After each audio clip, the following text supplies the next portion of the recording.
Christians are one of the most persecuted religious groups in the world today, facing discrimination, violence, and marginalization in various societies. This phenomenon is not limited to any particular region or country, but is a global issue that affects millions of Christians worldwide.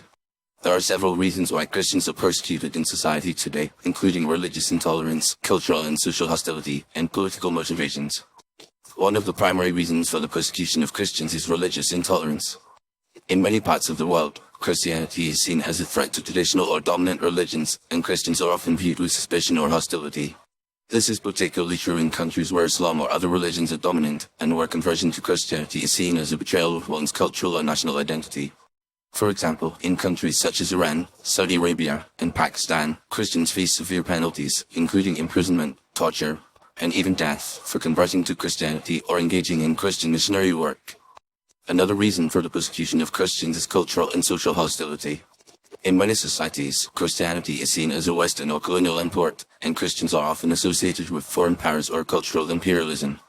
This can lead to resentment and hostility towards Christians, particularly in countries where there is a strong sense of nationalism or anti-colonial sentiment.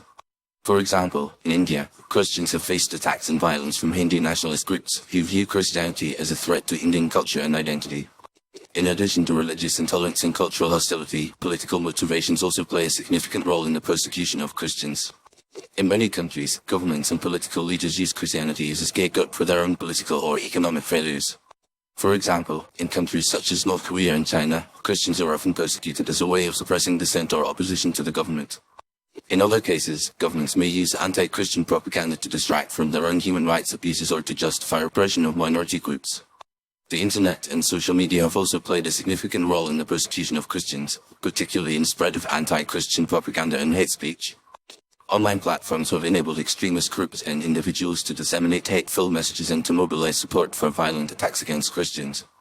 This has created a culture of fear and intimidation, where Christians are reluctant to express their faith or to identify themselves as Christians.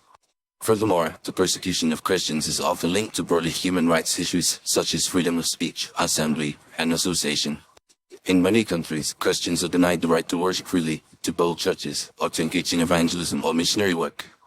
This can lead to a climate of fear and repression, where Christians are forced to practice their faith in secret or to flee their homes to avoid persecution. The international community has a critical role to play in addressing the persecution of Christians and promoting freedom of religion or belief.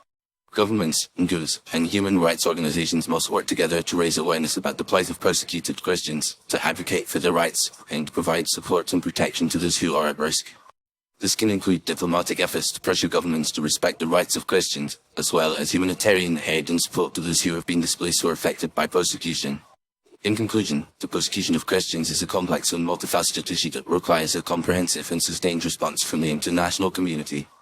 It is driven by a range of factors, including religious intolerance, cultural and social hostility, and political motivations.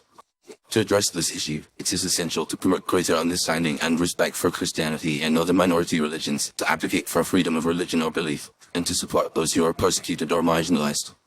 By working together, we can help to create a more just and equitable society, where Christians and other minority groups can live and worship without fear of persecution or reprisal.